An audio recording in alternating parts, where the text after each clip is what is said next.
Imagine being 67 years old and feeling genuinely fine. Not perfect, but steady. Your energy holds up, you sleep reasonably well, and life feels on track. Then comes a routine checkup. Nothing alarming, just the standard tests. Your doctor scans the results and mentions your blood sugar is running a little high, suggesting you start watching your diet. So you do exactly what most people would do. You cut back on carbs. You stop eating bread. You give up pasta entirely. For 3 weeks, you feel deprived, then slowly slide back into old patterns. And 6 months later, your blood sugar sits right where it started, or even higher. This story plays out constantly. I hear some version of it nearly every week. What makes it so frustrating isn't bad intentions behind the advice. It's that the advice was incomplete. Cutting carbohydrates is one way to manage blood sugar. It isn't the only way. And for many people over 60, it might not even be the most sustainable approach long term. I'm Dr. William Parker. I've spent 21 years working in senior health, and this channel exists for one reason: to hand you real research in plain language so you can make smarter decisions about your body before a condition gets ahead of you. Today we're covering blood sugar, specifically 10 foods that clinical research has shown can improve how your body responds to insulin, slow down glucose absorption, reduce inflammation, and help your cells actually use blood sugar the way they're supposed to.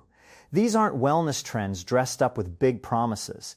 Each one has a real mechanism and published evidence behind it. Stick with me through all 10, because the 8th food is one most people never connect to this topic, and the very last one on the list genuinely changes the whole conversation. Before we dig into specifics, there's one concept you need first. I call it the glucose response lens. Without it, these 10 foods will feel like a random grocery list. With it, everything falls into place. Here's what happens inside your body once insulin resistance takes hold, and there are 3 specific things going on. First, your cells stop listening. Insulin acts like a key that unlocks your cells so glucose can enter and become energy. When cells turn insulin resistant, that lock stiffens up. The key is there, it's turning, but the door won't open, so glucose lingers in your bloodstream instead. Second, your liver gets confused. In a healthy body, insulin tells the liver to stop releasing stored sugar into the blood. In an insulin-resistant body, that signal gets ignored completely. Your liver keeps dumping glucose even when blood sugar is already elevated, like pouring water into a glass that's already full to the brim. Third, and this is the part almost nobody mentions, chronic low-grade inflammation makes everything worse. Inflammation directly damages the insulin receptors sitting on your cells. The more inflamed your system becomes, the less those receptors respond. And here's the loop that forms. High blood sugar triggers more inflammation, which drives more insulin resistance, which then keeps blood sugar elevated. One feeds the other quietly, year after year, without you noticing. So here's the shift in thinking worth holding on to. If inflammation drives insulin resistance, and insulin resistance keeps blood sugar high, then foods that calm inflammation and restore receptor function matter just as much as foods that simply slow sugar absorption. That's the lens. Keep it in mind as we move through the list, because it's about to make sense of every single food we cover. A double-blind, placebo-controlled study published in Science Translational Medicine in 2017 by Axelson and colleagues followed obese participants with type 2 diabetes who weren't well controlled on standard medication and found that concentrated sulforaphane from broccoli sprout extract lowered fasting blood sugar by roughly 10% over 12 weeks without any other dietary changes. 2 to 3 tablespoons of fresh broccoli sprouts daily, added to a salad or sandwich, is a low-effort way to tap into this mechanism. The most common mistake is cooking them, since heat destroys sulforaphane almost entirely. Eat them raw. Number 4, avocado. And this one works through a mechanism most people never connect to blood sugar. Picture someone avoiding avocado because they've heard it's too high in fat. In reality, that fat is precisely what their blood sugar management has been missing.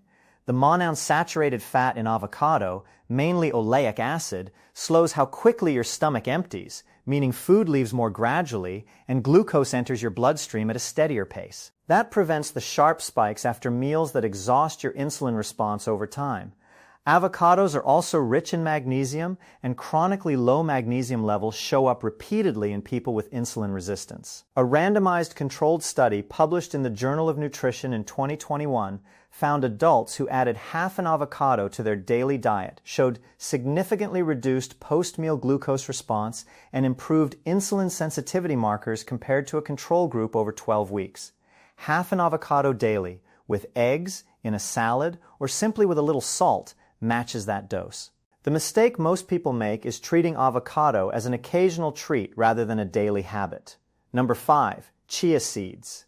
Picture someone who heard chia seeds were good for something, started tossing them into smoothies, and never noticed much difference.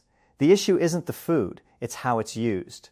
Chia seeds are among the most concentrated sources of soluble fiber in any whole food. When they absorb liquid, and they soak up to 12 times their own weight in water, they form a gel. That gel sitting in your digestive tract physically slows carbohydrate absorption, and it lowers the glycemic impact of everything else eaten alongside it. Chia seeds don't just slow their own digestion, they slow the entire meal's digestion. Multiple randomized trials confirm chia seeds significantly reduce post-meal blood sugar spikes when added to high glycemic meals, with some studies showing reductions of roughly 35 to 40% compared to the same meal without chia. 2 tablespoons daily is the practical dose, soaked in water for about 20 minutes before eating to activate the gel first, which meaningfully improves the effect. The mistake most people make is eating them dry, which slows the action and limits the fiber benefit. Everything up to this point has mattered, but what comes next is where the real conversation begins. These are the foods people come back and tell me changed how they actually feel day to day. Pay close attention. Number 6, fatty fish. Picture someone managing borderline blood sugar for 3 years who's cut saturated fat significantly but hasn't replaced it with the right fats. Most people connect omega-3 fatty acids purely to heart health. The link to blood sugar matters just as much, yet it's discussed far less. Omega-3s, specifically EPA and DHA, found in fatty fish like salmon, mackerel, and sardines, reduce inflammatory compounds circulating through the body. Remember truth number 3 from our lens. Chronic inflammation damages insulin receptors. Omega-3s work directly against that damage, helping restore receptor function that insulin resistance has worn down.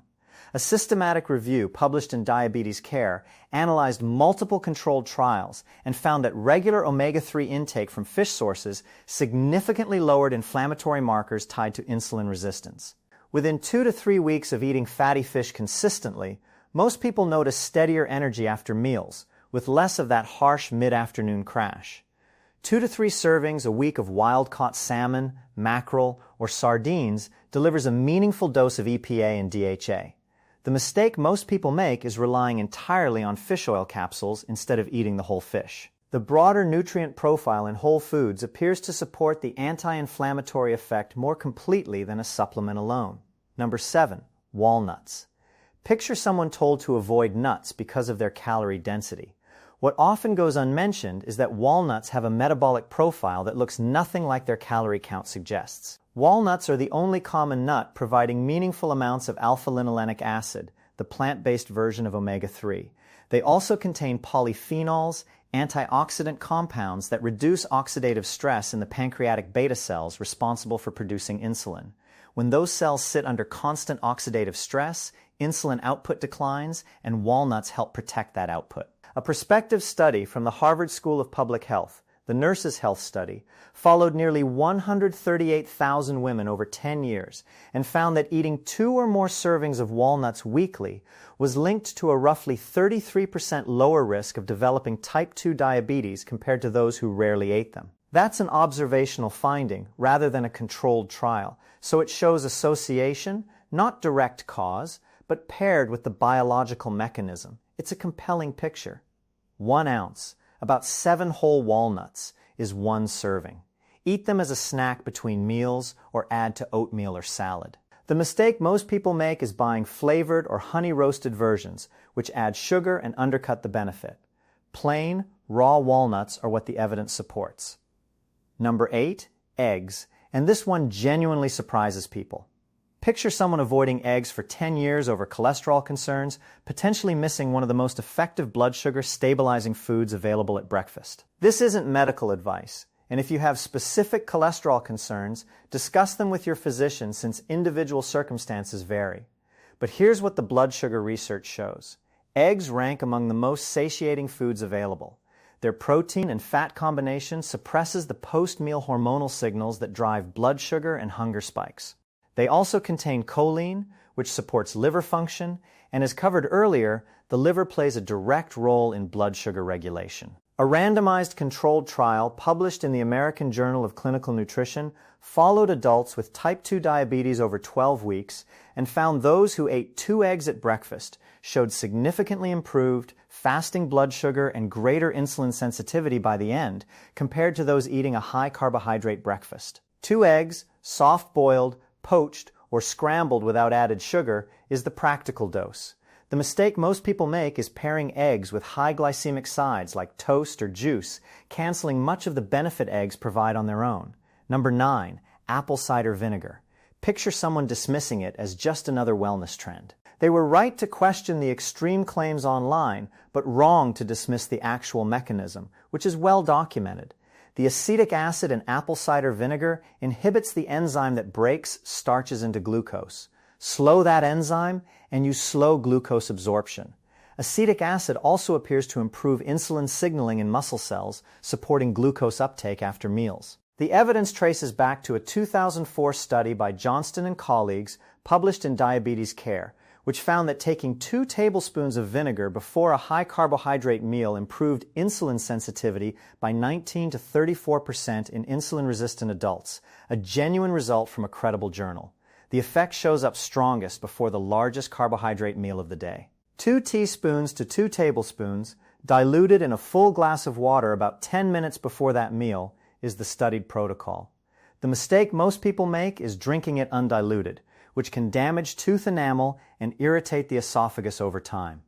Always dilute it, and if you have a history of acid reflux or gastroparesis, talk to your doctor first. And now, number 10. Here it is, the food that changes the entire conversation. Lentils. Picture someone who's done almost everything right, added several foods from this list, walks daily, saw their blood sugar improve, but then hit a plateau they can't explain. What's missing is the starch baseline. Managing blood sugar isn't just about what you add, it's about what those additions replace. Lentils are the most powerful starch replacement most people never seriously consider. They carry a glycemic index of roughly 29, compared to 70 for white bread and 56 for white rice. They're extraordinarily high in resistant starch, a carbohydrate that passes through the small intestine undigested and instead feeds beneficial bacteria in the colon, which then produce short-chain fatty acids that directly improve insulin sensitivity at the cellular level. Lentils are also rich in soluble fiber, protein, and magnesium, 3 nutrients that each independently support blood sugar regulation. A randomized controlled trial by Jenkins and colleagues at the University of Toronto, published in the Archives of Internal Medicine in 2012, followed 121 participants with type 2 diabetes over 3 months. The group that swapped high glycemic staples for legumes, lentils included, showed a significant reduction in HbA1c, a key long-term blood sugar marker, along with reduced cardiovascular risk scores and meaningful blood pressure improvements compared to those eating high-fiber wheat products. Replacing even 1 daily serving of white rice or bread with half a cup of cooked lentils addresses your starch baseline in a way no supplement can match. Most people miss this because they add vinegar, take cinnamon, eat more fish, but never touch their daily staple starch. Start small, 2 or 3 times a week, in soups, as a side, or under your protein instead of rice. Within a month, most people report steadier energy and less afternoon fatigue. Before your 30-day challenge, here's a practical tool for your next appointment: the Blood Sugar Clarity Protocol, 5 questions for a better conversation with your physician. Ask your current fasting blood sugar and A1C and where those numbers should be in 6 months. Ask whether any current medications affect blood sugar or insulin sensitivity. Ask what specific dietary changes would help most given your numbers. Ask at what point medication would be considered if numbers don't improve. And ask about fasting insulin and HOMA-IR testing for a fuller picture of insulin function. Now, your 30-day challenge. Choose 3 foods from today's list you don't currently eat, adding 1 per week for 3 weeks, then focus week 4 on consistency. Track your fasting blood sugar or simply how you feel after meals, and check again at day 30. You are not broken, and you're not past the point of meaningful change. These 10 foods are tools, not a cure, so talk to your doctor about which ones fit your situation and start with just one today. If this gave you something useful, subscribe, because that's what this channel is built for. Calm, science-based guidance without the extremes. The free longevity guide is linked in the description, so grab it, use it, and share it with someone who needs it. I'll see you in the next one.